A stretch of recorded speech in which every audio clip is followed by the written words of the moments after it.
explosif improvisé, le blocus sur tel ou tel village, etc.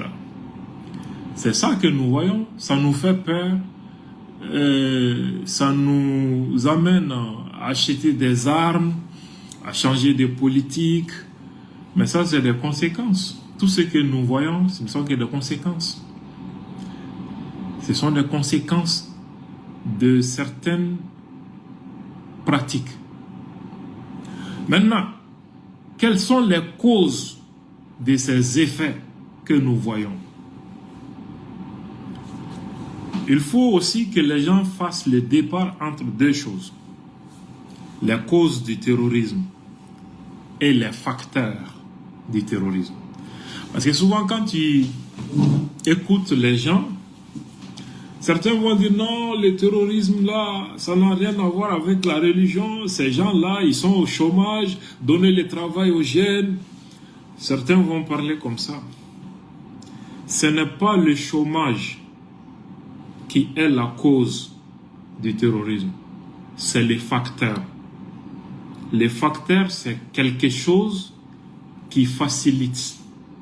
L'élément qui facilite, qui est favorable au développement du problème. C'est ça, le facteur. Ce n'est pas la cause. La cause est structurelle et non conjoncturelle. La cause sous-entend les racines du problème. Les racines du problème. Les terroristes viennent s'installer, ils propagent une idéologie, mais ce qui facilite leurs actions, ça c'est les conflits entre les agriculteurs et éleveurs. C'est un facteur qui facilite l'implantation du terrorisme et son expansion territoriale. C'est clair. Donc c'est les facteurs qui aggravent le terrorisme, qui facilitent l'expansion du terrorisme, mais ce n'est pas la cause du terrorisme. L'injustice, la mauvaise gouvernance sont à mettre dans la même catégorie. Mais quand on prend de manière structurelle les racines du problème, elles sont beaucoup plus profondes que tout ça.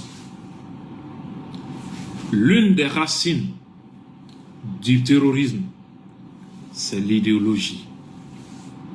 Il n'y a pas une seule cause, il n'y a pas un seul facteur au terrorisme. Ceux qui ne réduisent le terrorisme qu'à une seule cause, qu'à un seul facteur, auront tout simplement réduit ce phénomène à sa plus simple expression. Pourquoi on parle de phénomène terroriste et non un fait? Parce qu'il y a une différence entre un phénomène et un fait. Le terrorisme est un phénomène et non un fait. Ça veut dire c'est complexe. C'est une combinaison de plusieurs choses à la fois. Donc ça aussi, c'est à prendre en compte pour cela. Alors, avant que les acteurs armés ne surgissent pour tuer, se faire exploser, crier Allahu Akbar, ça trouve que le terrain était déjà préparé idéologiquement. Vous allez trouver qu'au moins, on a fait 20 ans au moins en train de propager l'idéologie djihadiste. À travers les prédicateurs, les lieux de culte, bref, l'enseignement religieux. Voilà comment ces phénomènes fonctionnent. Il n'y a pas de terrorisme sans idéologie. L'idéologie est la motrice, la matrice même.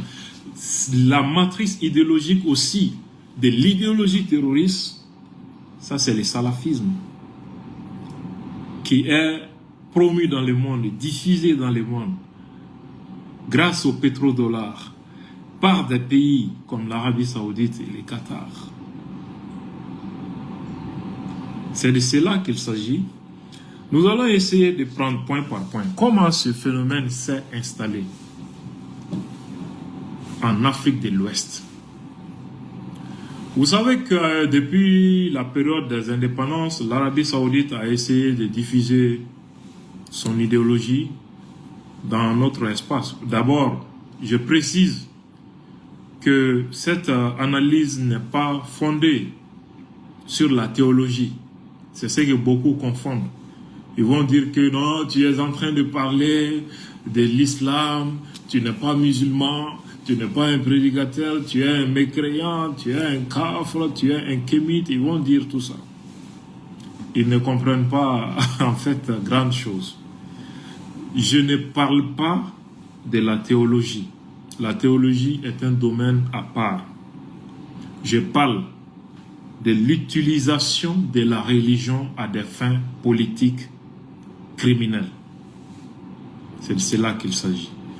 Et ce phénomène est bien connu, son origine, ses bailleurs, ses relais dans le monde, les institutions et les ONG chargées de favoriser son expansion, son utilisation par l'Occident à des fins géopolitiques. Cela aussi a été constaté sur différents théâtres, en Afghanistan, où l'Arabie Saoudite et les États-Unis ont fabriqué le djihad, qui donnera naissance plus tard à ce qu'on appelle aujourd'hui Al-Qaïda, qui s'est étendu, qui a fait des émules pour frapper le Moyen-Orient et l'Afrique. Ça ne vient pas du ciel.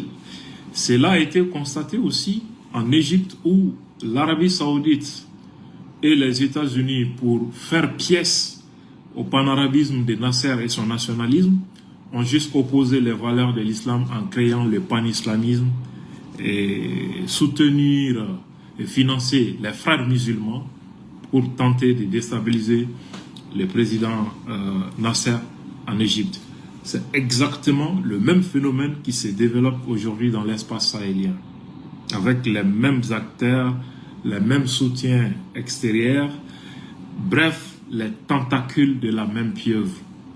Donc, voilà, ce que j'essaie de vous expliquer est tout simplement que chaque fois que vous voyez des gens essayer de se rassembler pour prendre des armes contre un gouvernement, ça ne peut pas réussir tant qu'ils n'ont pas défini une cause qui peut mobiliser le peuple.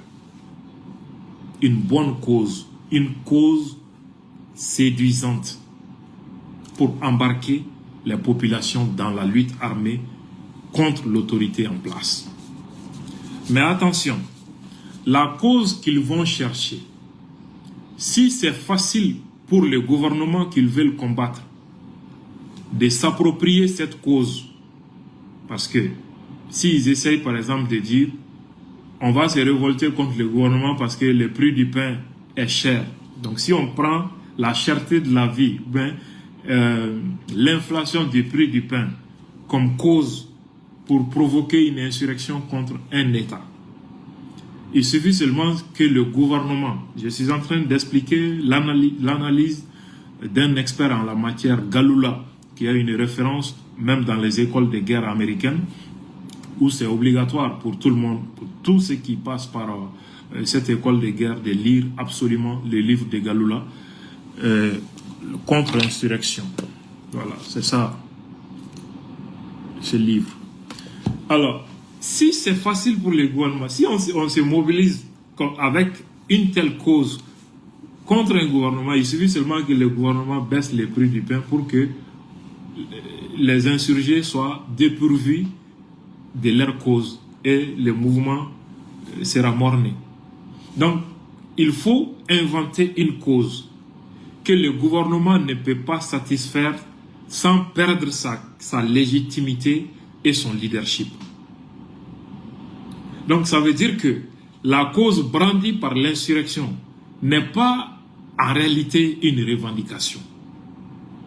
Ils savent que ce qui est inacceptable dans un pays, mais qui peut facilement avoir l'adhésion des populations, c'est ce qu'ils vont chercher comme cause de la lutte. Et quand ils annoncent ça, il suffit seulement qu'ils sachent présenter cette cause à la population pour que la population adhère.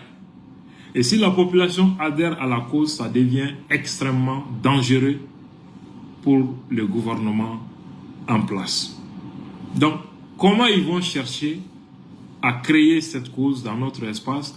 C'est à travers la religion. Et dans notre espace, c'est l'islam qu'ils ont cherché comme cause. Tout le monde sait qu'on ne peut pas, ce que ces gens-là revendiquent pour mettre en place dans nos pays. Aucun gouvernement ne peut le faire sans perdre toute sa légitimité, sans perdre son leadership et sans prendre les risques de se faire renverser par son armée. C'est cette cause-là qu'ils ont cherché contre les États. Alors que leur vraie intention n'est pas la satisfaction de leur cause. Même si tu les mets au pouvoir, eux-mêmes, ils ne vont pas appliquer ça. Mais ça leur permet de justifier une action. Ça leur permet de s'appuyer sur quelque chose que le gouvernement ne peut pas satisfaire et essayer de mobiliser le peuple pour exiger l'acceptation de cette cause-là. Voilà comment le phénomène arrive. Alors, dans notre espace, comment tout cela est arrivé? Nous avons commencé d'abord par voir, à partir des indépendances, et ça a pris une forme d'accélération avec l'avènement de l'ère démocratique à partir des années 1990. Jusqu'à nos jours, l'Arabie Saoudite et d'autres pays arabes ont intensifié leur politique, leur diplomatie religieuse pour financer les mosquées, les centres de mémorisation du Coran, les universités islamiques et pas mal d'autres choses. Il y a aussi un autre phénomène où on a amené beaucoup d'étudiants africains à l'université islamique de Médine pour les former. L'Arabie Saoudite avait même ouvert un institut en Mauritanie pour former des cadres. Cet institut a formé l'essentiel des leaders